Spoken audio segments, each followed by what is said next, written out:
អន្តរជាតិ Update Today សូមស្វាគមន៍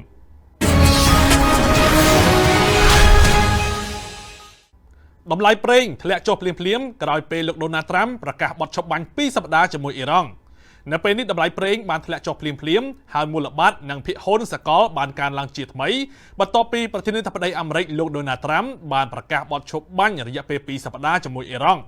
នាំឲ្យពិភពលោកមានក្តីសង្ឃឹមថាលំហូរប្រេងនិងអូស្មန်តាមរយៈច្រកសមុទ្រហូមូសនឹងមានសុវត្ថិភាពឡើងវិញយោងតាមប្រភពពីសារព័ត៌មានអាល់ចាសារ៉ាលោកត្រាំបាននិយាយថាយោធាអាមេរិកនឹងផ្អាកការវាយប្រហារលើអ៊ីរ៉ង់ខណៈដែលកិច្ចព្រមព្រៀងសន្តិភាពរយៈពេលវែងកំពុងស្ថិតក្នុងការចរចាក្នុងនោះអ៊ីរ៉ង់បានយល់ព្រមបញ្ឈប់ការវាយប្រហាររបស់ខ្លួនដូចគ្នាហើយថាបើការវាយប្រហារមកលើខ្លួនត្រូវបានបញ្ចប់អ៊ីរ៉ង់នឹងអនុញ្ញាតឲ្យមានការដឹកជញ្ជូនដោយសុវត្ថិភាពតាមរយៈច្រកសមុទ្រឡើងវិញទីផ្សារសកលបានរង្គោះរង្គើចាប់តាំងពីសហរដ្ឋអាមេរិកនិងអ៊ីស្រាអែលបានវាយប្រហារអ៊ីរ៉ង់តាំងពីខែកុម្ភៈមកដែលជំរុញឲ្យទីក្រុងតេហេរ៉ង់បិទផ្លូវទឹកយុទ្ធសាស្ត្រនេះយ៉ាងជាប់យ៉ាងណាមិញក្រោយលោកត្រាំបានប្រកាសពីបទឈប់បាញ់តម្លៃប្រេងរបស់សហរដ្ឋអាមេរិកបានធ្លាក់ចុះមកត្រឹមប្រហែល$94ក្នុង1បារ៉ែលទីផ្សារពិហ៊ុនបានកើនឡើងហើយប្រាក់ដុល្លារចាប់ផ្ដើមមានលំនឹងឡើងវិញអ្នកជំនាញបាននិយាយថាបទឈប់បាញ់បានជួយឲ្យទីផ្សារមានការធូរស្រាលឡើងវិញហើយ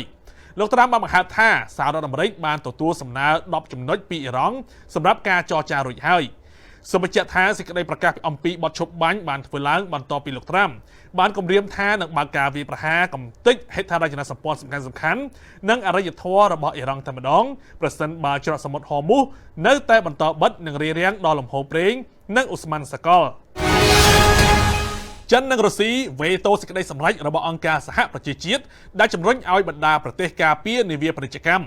ថ្មីនេះប្រទេសចិននិងរុស្ស៊ីបានវេតូសេចក្តីសម្រេចរបស់អង្គការសហប្រជាជាតិកាលពីថ្ងៃអង្គារដែលមានគោលបំណងជំរុញឲ្យបណ្ដាប្រទេសនានាសម្រុះសម្រួលកិច្ចខិតខំប្រឹងប្រែងដើម្បីការពារការដឹកជញ្ជូនពាណិជ្ជកម្មនៅក្នុងច្រកសមុទ្រហូមូសមហាអំណាចទាំងពីរបានអះអាងថាវិធានការនេះមានភាពលំអៀងចំពោះអ៊ីរ៉ង់ខ្លាំងពេកហើយក្រុមប្រឹក្សាសន្តិសុខដែលមានសមាជិក15ប្រទេសបានបោះឆ្នោតគាំទ្រ11សម្លេងហើយចិននិងរុស្ស៊ីបានបោះឆ្នោតជំទាស់និងមាន2សម្លេងបោះឆ្នោតអនុប្រវត្តិរដ្ឋមន្ត្រីការបរទេសបារ៉ែនបាននិយាយថាសេចក្តីសម្រេចនេះបានបរាជ័យដោយសារតែការបោះឆ្នោតជំទាស់ដោយសមាជិកអចិន្ត្រៃយ៍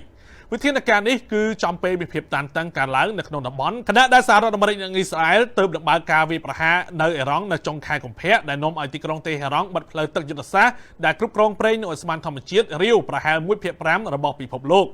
លោក Mike Wall ឯករដ្ឋទូតសហរដ្ឋអាមេរិកប្រចាំអង្គការសហប្រជាជាតិបានថ្កោលទោសការវេតូនេះដោយលើកឡើងថានោះគឺជាការសម្រេចចិត្តមិនត្រឹមត្រូវខណៈដែលការបិទច្រកសមុទ្របានរារាំងដល់ជំនួយវិទ្យាសាស្ត្រនិងការផ្គត់ផ្គង់នានាដែលនាំឲ្យពិភពលោកមានវិបត្តិមនុស្សធម៌នៅក្នុងប្រទេសដូចជាកុងហ្គោ ស៊ូដង់និងកាសាជាដើមកូរ៉េខាងជើងបាញ់ប្លង់គ្រាប់ជាថ្មីខណៈដែលផ្ដល់សញ្ញាណទៅកូរ៉េខាងត្បូងថានឹងគ្មានការបន្ធូរបន្ថយភាពតានតឹងយោធាកូរ៉េខាងត្បូងបានរាយការណ៍ថាកូរ៉េខាងជើងបានបាញ់គ្រាប់ប្លង់មិនស្គាល់អត្តសញ្ញាណមួយគ្រាប់ទៀតហើយចូលទៅក្នុងសមុទ្រជាប់ឆ្នេរភាគខាងកើតរបស់ខ្លួនកាលពីថ្ងៃពុធបន្ទាប់ពីបានសាកល្បងមួយគ្រាប់ទៀតកាលពីមួយថ្ងៃមុនការបាញ់សាកល្បងគ្រាប់មីស៊ីលទាំងនេះបានកើតឡើងស្របពេលដែលទីក្រុងព្យុងយ៉ាងបានទាត់ចោលក្តីសង្ឃឹមរបស់ទីក្រុងសេអ៊ូលក្នុងការបន្ធូរបន្ថយភាពតានតឹងដែលជាសញ្ញាបង្ហាញថាចំហអរិភាពរបស់កូរ៉េខាងជើងចំពោះកូរ៉េខាងត្បូងនៅតែមិនផ្លាស់ប្ដូរអាជ្ញាធរកូរ៉េខាងត្បូងនិងសហរដ្ឋអាមេរិកកំពុងធ្វើការវិភាគលើអត្តសញ្ញាណគ្រាប់ប្លង់ទាំងនោះហើយយោងតាមទីភ្នាក់ងារសារព័ត៌មានយន្តហ័ព្ទរបស់កូរ៉េខាងត្បូងបានបន្តថាការបាញ់សាកល្បងគ្រាប់នៅថ្ងៃអង្គារសង្ស័យថាជាមីស៊ីលបាឡាស្ទិកដែលបាញ់ទៅភាគខាងកើតប៉ុន្តែបានបង្ហាញសញ្ញាថាការសាកល្បងមីស៊ីលនោះអាចនឹងបរាជ័យនាយសេនាធិការចម្រុះរបស់កូរ៉េខាងត្បូងបាននិយាយថាមីស៊ីលនោះអាចជាមីស៊ីលបាឡាស្ទិកហើយបានកត់សម្គាល់ថាការសាកល្បងគ្រាប់មីស៊ីលរបស់កូរ៉េខាងជើងគឺជាការរំលោភលើសេចក្តីសម្រេចរបស់ក្រុមប្រឹក្សាសន្តិសុខអង្គការសហប្រជាជាតិ